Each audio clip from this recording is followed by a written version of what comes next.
Here's how trading works. 10% of traders are just going to lose money all the time. They're just perpetual losers. Another 80% is going to be on the wrong side of the market at every major turning point. And then about 10% are traders that consistently make money. I would venture to guess that probably most of those traders are contrarian traders. They tend to buy low and sell high. So here's one of the things that I look for when we're looking for a bottom. I start to see a lot of people selling their long positions, also canceling their subscriptions. Because the market doesn't turn and go up when they want it, and I suspect most of these people have gotten very leveraged. And they've just done it a little too early. They actually have the right trade on. They're just a little early. And that's probably a consistent pattern with that 10% that does make money is very often we're going to be early to a trade, but we do have the right trade on. So I saw this at this bottom. A lot of people selling their long positions. Gold just didn't go up as quickly as they wanted it to. They got frustrated. They sold their positions. Heaven forbid, some of them went short. A lot of people canceled their subscription. And then, of course, what happened? I was right. We did get a bottom and a nice move up. And then we get this sideways consolidation, which is a very bullish correction pattern because price doesn't go down very much, which allows the rally, when it does start, to quickly recover the intermediate high.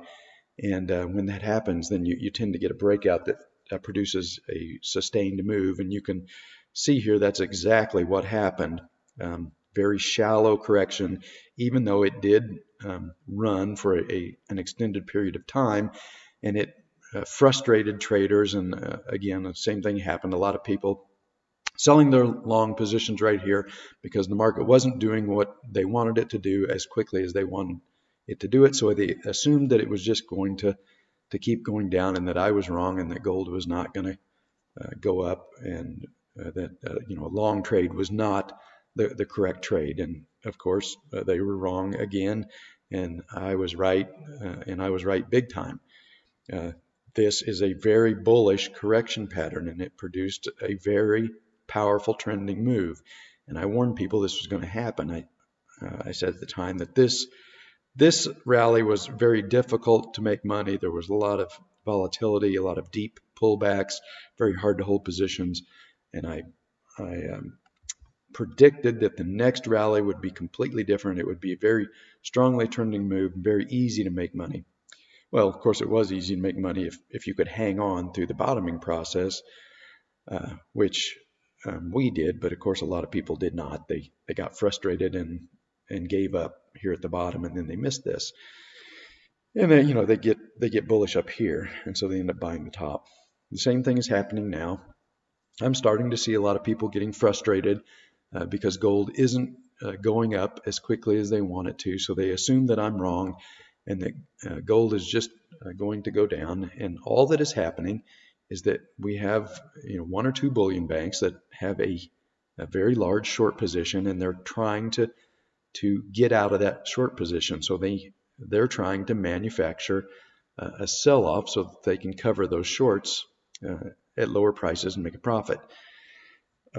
I think we probably have a cartel of hedge funds that is trying to trap them into that short position and then trigger a short squeeze. That's what happened here. The hedge funds won the battle, created a short squeeze, and the banks had to cover into rising prices, which is what produced this really strong trending move. The same thing is playing out here again. The banks are trying to take gold down. Some of the largest attacks I've ever seen right here to prevent gold from going above this 1520 resistance, take it down and break the October low, stretch the intermediate cycle, which they did break it, but they just didn't get any follow through. So no panic to cover their position into, which makes me think that the hedge fund cartel is trying to fight back again. They are trying to trap the banks into another short squeeze. Now, it remains to be seen still as to who's going to win. Right now, gold is trapped between this resistance zone at about 1480 and the 50% Fibonacci is right in here about 1450. We've also got support right here in this midpoint consolidation zone.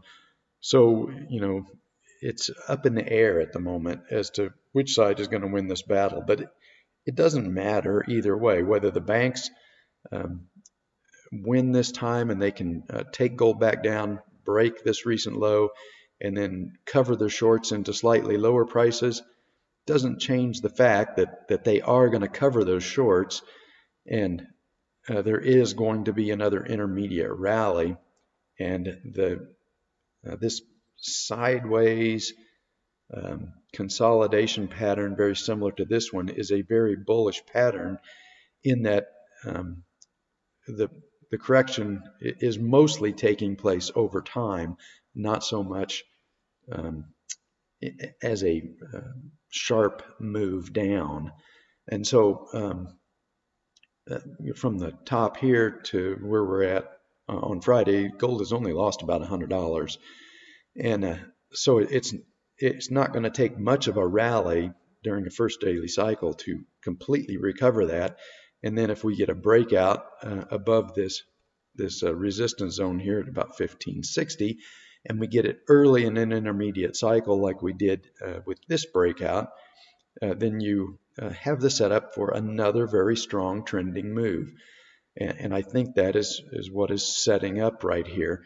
And unfortunately, 90% of you are going to do the exact wrong thing at the exact wrong time. You're going to get frustrated because gold isn't going up immediately like you think it should.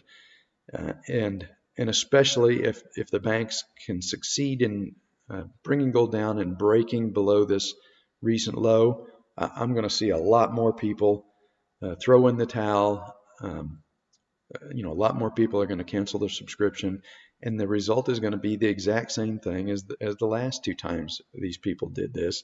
Is they're going to throw in the towel at the bottom of the correction, and then they're going to miss the rally. And this setup is an extremely bullish setup. You don't want to give in to your emotions here. You want to think logically and understand that once this is done, the metals are set up for another very strong trending move that will be very easy to make money in, but you can't make money in it if you can't control your emotions and get long and hang on to your long positions. Like I said, the 10% that makes money is almost always early to their trade. We were a little early to this bottom. We were definitely a little early to this bottom, but in the long run, you can see it didn't make any difference that we were a little early. Same thing's going to happen here. It's not going to make any difference if you're a little early, because once this bottoms, gold will break through this resistance zone here, and then the next real resistance doesn't come in until 17 to 1800. So a lot of upside potential here once this sideways consolidation finally is finished and the next intermediate rally begins in earnest. And right now it just remains to be seen as to whether or not the banks can drive gold back down and make another lower low before they cover their shorts and release the market to go up, or whether the hedge fund cartel can trap them in another short squeeze. And if they do, then it would just result in an even more powerful rally, very similar to this one right here. So I would urge people, if you want to be in the 10% that consistently makes money, you have to learn how to do the opposite of what your emotions are telling you to do. And right now, probably 90% of your emotions are telling you that Gary is wrong. Gold is only going down, and you're only going to lose money by buying long positions, and this 90% is going to be wrong again. And in the end, by March or April of the next year, we will have made a ton of money, and it will not have mattered one bit if we were a little bit early to this trade or not.